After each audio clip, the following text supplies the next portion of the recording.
All right, TGI Friday, March 25th. Let's start this video off a little differently with this gem right here. This moment needs to be a turning point for the Chicago Police Department, the way things are done in this city. As for the department, yesterday, today, and tomorrow has to be about culture change. That must start at the top. That hard but important work is impossible without strong leadership focused on integrity, honesty, legitimacy, and accountability. Time and again, line police officers are held accountable for their actions, but their supervisors get a pass, even when the supervisors were aware of or directed the conduct at issue. All right, everybody remember that little nugget of a press conference following Eddie Johnson's firing when it was discovered that he was running the police department like a fraternity? And we're still dealing with the remnants of that.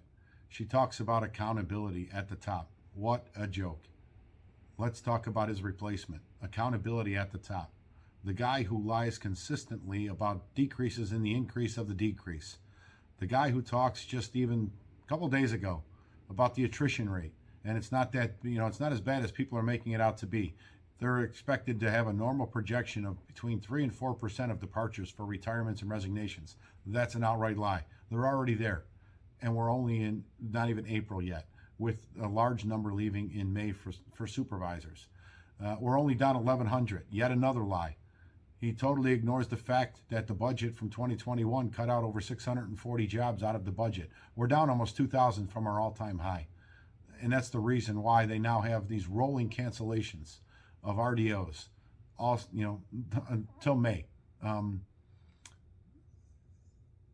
Speaking of May, I'm trying to think of how to word this, but why be careful at this point?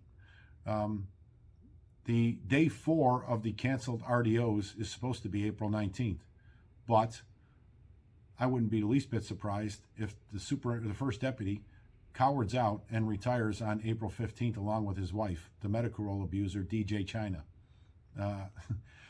because she has her papers in for April 15th. So don't be surprised if he doesn't want to testify on why he just randomly canceled all these days off, because Chief McDermott certainly didn't have any answers.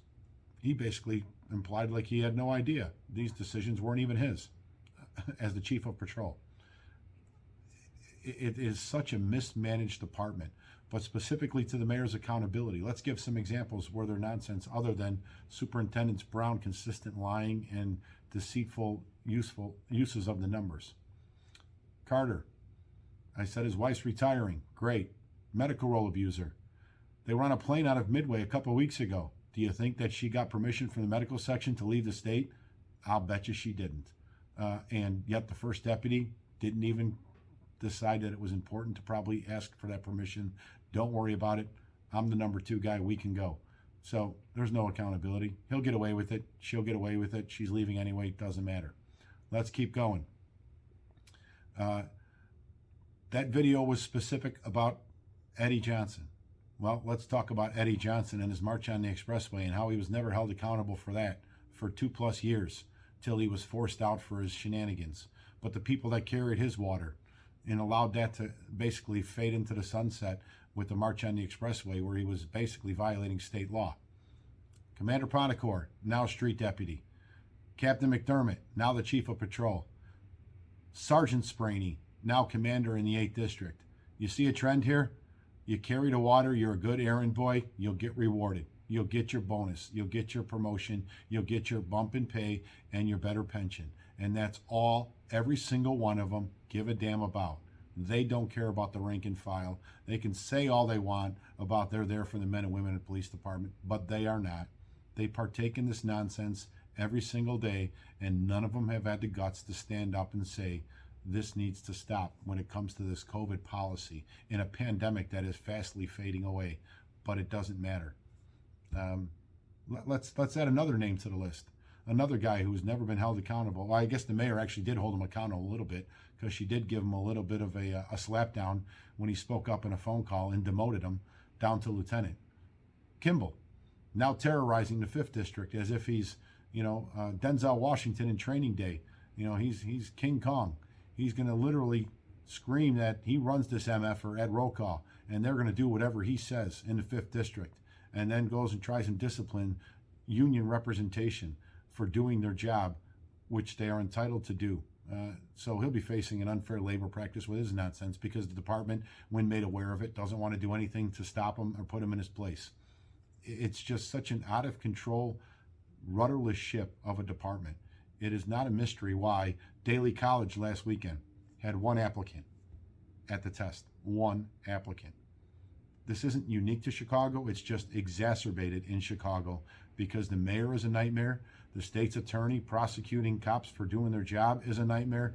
And the department brass is a worse nightmare than all of them combined. That's the sad reality. None of them know what they're doing. And the men and women of this department are paying the price. Here's another goofy policy. Now we're told that the superintendent wants to come and basically have some kind of program where if your activity's low, they're going to have a supervisor ride with you for half your tour to see what you're doing because you're not producing activity. Sounds a lot like a quota system to me. But again, they've always danced around this goofy game. But all these bosses care about is producing numbers so they can get fancier jewelry around their collars and pad their paychecks and pensions, and to hell with the collateral damage left behind by the officers who then get disciplined by COPA, another out-of-control agency.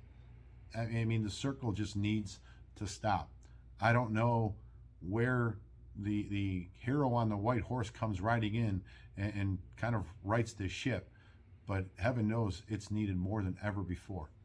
I'm going to kind of get off my soapbox when it comes to the discipline part of it, but on the discipline note, it was expected that the arbitrator would issue some notice or direction on what he was going to do with the insubordination CR numbers for the portal. That didn't happen as of yet today. He said sometime next week. Well, we're almost at the end of next week today. We do have a 2-hour block scheduled Monday to address exemptions. I'm going to bring it up on Monday and ask him, when's this decision for discipline coming? It should have been done already, but we shall see.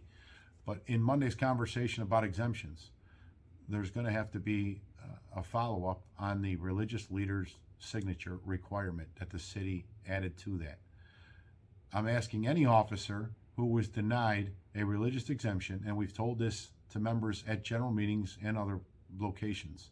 If you were denied a religious exemption because you did not have a signature initially, whether you followed through and got a signature and got it approved after the fact, we don't care.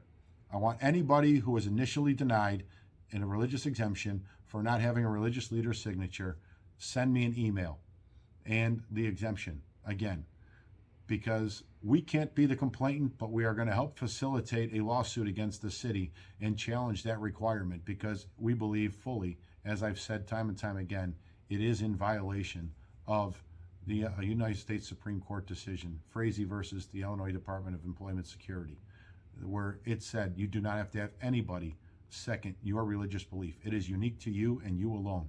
This city came up, this Department of Human Resources, Christopher Owens, came up with that form that required a religious signature, leader's signature. So we're going to challenge that, and we're going to start helping officers take people to court and hold some accountability in the opposite direction.